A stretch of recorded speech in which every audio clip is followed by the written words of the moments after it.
اكتساح أهلاوي في بداية المشوار الأفريقي من دوري المجموعات بنتيجة 4-1. ومع الرأفة يعني أنا كنت شايف الماتش ممكن يخلص أكتر من كده.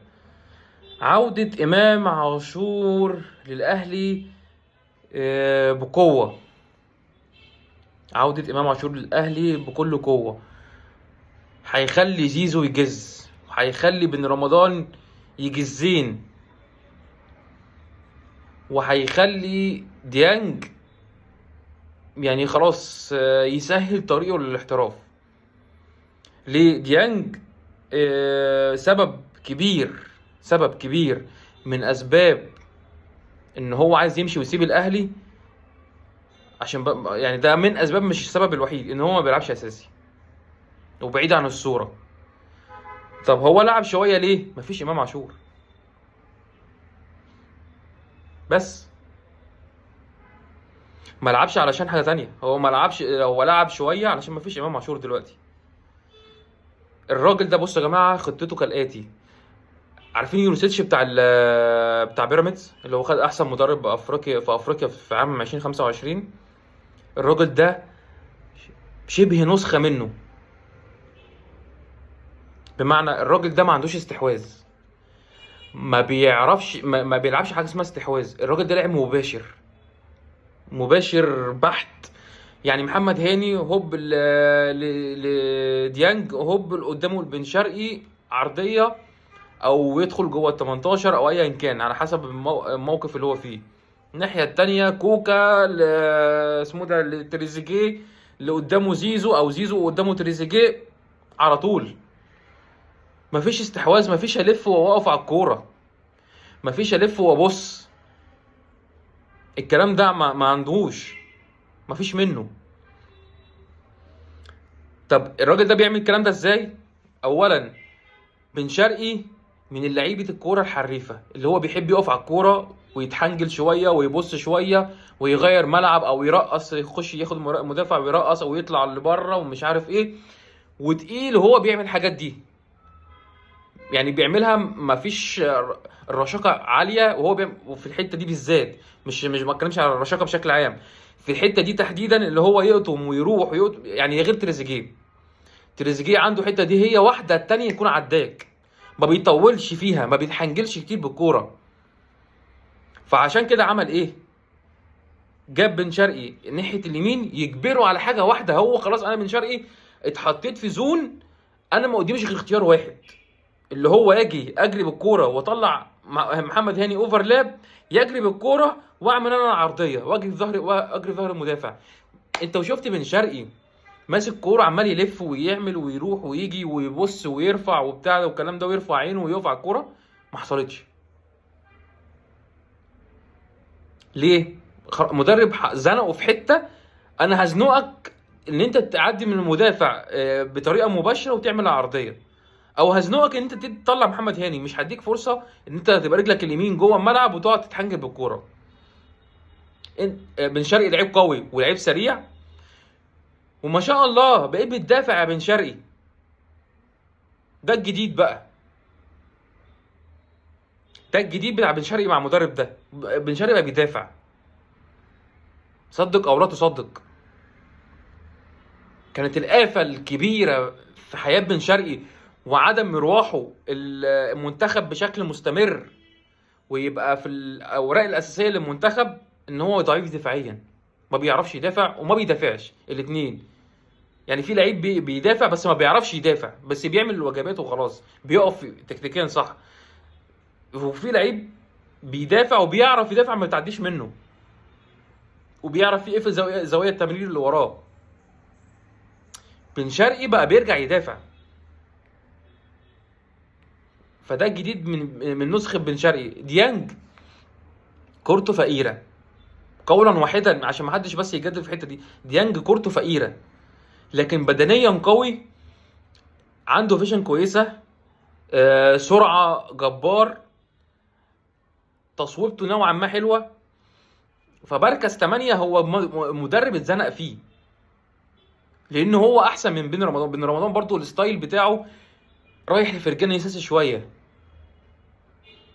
لعبوا فيه اللي هو ايه. فالكلام ده واقف مع المدرب ده. فيعني انت مش هيكون ليك مكان يا بن رمضان، خصوصا بعد عودة امام عاشور. فخلاص، وينج يمين بن شرقي، وينج شمال تريزيجيه، تحتهم تمانيات زيزو امام عاشور.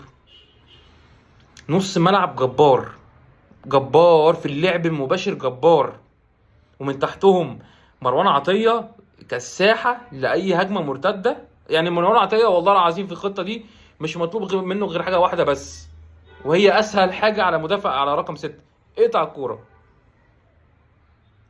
بس اللي عبال ما التمانيات اللي هم طايرين مع الأجنحة مع الباك رايت والباك ليفت، عبال ما بس يرجعوا، انت بس تعمل ايه؟ تعطل الهجمة، اقطع الكورة بس. ده كل اللي مطلوب من مروان عطية في خطة الراجل ده. فالخطه دي سهلت كتير على، وشالت عبء على مروان عطيه، وشالت عبء على الباكات اليمين والشمال. و خلاص تشتيت الانتباه او التشتيت الافكار اللي عند بن شرقي اتمحى. خلاص، هي حاجه واحده مطلوبه منك: تجي لك الكوره، تطلع مع محمد هاني اوفرلاب، او انت تروح في ظهر المدافع وترفع الكوره عرضيه على الارض او ايا كان في الهواء. فيعني انا قلتها من فيديوهين 3 4 فاتوا، من ساعه ما الراجل ده من تاني ماتش ليه او هنيئا للاهلاويه بمدرب قوي. اولا شخصيته قويه، ده بيبان من رد الفعل بتاع اللعيبه في الملعب، الارتداد والالتزام التكتيكي في الملعب. دي شخصيه مدرب. وتنفيذ التعليمات اللي انا كنت بقولها دي من شويه: اللعب المباشر، مفيش وقفان على الكوره، مفيش لعب ان انا اقعد الف واستحوذ واتحنجل بالكوره والتخليص واللعب دايركت، لعب اجريسيف. الكلام ده شخصيه مدرب. مبروك للاهلي النهارده الفوز الاول في دوري المجموعات، وبكره ان شاء الله نبارك للزمالك الفوز الاول ليه في الدوري المجموعات بالنسبه للكونفدراليه. وهنا بقى نيجي للزمالك والقصه السوداء بتاعه المدرب. كده قولا واحدا مفيش احمد عبد الرؤوف. طب ازاي يا عم؟ ما هو موجود، هو هيلعب الماتشين. موجود ايه يا عم الحاج؟ موجود ايه يا عم؟ كل شويه عمال يجيب واحد اجنبي في الجهاز، 3 اجانب مساعدين، 3 مساعدين اجانب برتغاليين مع احمد عبد الرؤوف. عايز تفهمني ان انت بتقف في ظهر احمد عبد الرؤوف وعايز تطلعه لفوق فبتجيب له مساعدين اجانب؟ مفيش مدير فني بيلعب من غير جهازه. مفيش مدير فني بيأدي وبيمرن وبيشتغل من غير جهازه المعاون اللي هو متعود عليه، وهم متعودين عليه وحافظين بعض وحافظين السيستم بتاع بعض. فكده يعني شكرا احمد عبد الرؤوف، بغض النظر عن النتائج اللي هتحصل، سواء هيكسب الماتشين اللي جايين قبل التوقف او مش هيكسبهم، كده احمد عبد الرؤوف باي باي. فمن هنا لغايه الماتشين اللي جايين احنا وراك يا احمد عبد الرؤوف، وكل الدعم وكل المسانده وكل الدعم ليك ان انت تكسب. وانت هتبقى يعني انت كنت وستظل ابن من ابناء نادي الزمالك، واحنا وراك وفي ظهرك. ان شاء الله تكسب الماتشين دول وتثبت ان انت يعني المفروض تبقى مدير فني كفء او كفاءة ان انت تفضل في المكان ده. اتمنى بقى من جون ادوارد، طالما هو يعني ناوي يمشي احمد عبد الرؤوف وما يكملش بيه، بدليل ان هو عمال يجيب له مساعدين اجانب، يجيب مدير فني اجنبي على مستوى نادي الزمالك. يجيب مدير فني اجنبي على مستوى نادي الزمالك، ما يروحش يجيب لي واحد ابو 30,000 دولار وابو 40,000 دولار وابو 60,000 دولار والكلام ده. المدرب المحترم القوي، سي في قوي وليه سعر ومحترم، لا يقل عن 120 130,000 دولار في الشهر.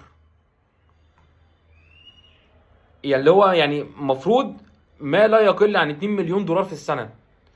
ده كده بسم الله الرحمن الرحيم الكاتيجوري الايه المحترم بتاع المدربين الاجانب. عايز بقى حد يجي يتعلم فينا؟ طب ما سيب احمد عبد الرؤوف يتعلم، عمره ما هيخرف اكتر من مدير فني اجنبي جاي يجي يتدرب في مصر او يجي يتعلم في مصر. وساعتها هتبقى وفرت فلوس كتير قوي قوي. احمد عبد الرؤوف مش هيكلفك مليون جنيه في السنه، ده لو خدهم منك هو هيحمد ربنا ويبوس ايده وشه وظهره انه بيدرب الزمالك وياخد مليون جنيه. مش هطول اكتر من كده في الزمالك. بكره ان شاء الله ماتش الزمالك الساعه 9 بالليل، ان شاء الله نحلل الماتش ويكون الزمالك كسبان باذن الله. اشوفكم على خير، السلام عليكم.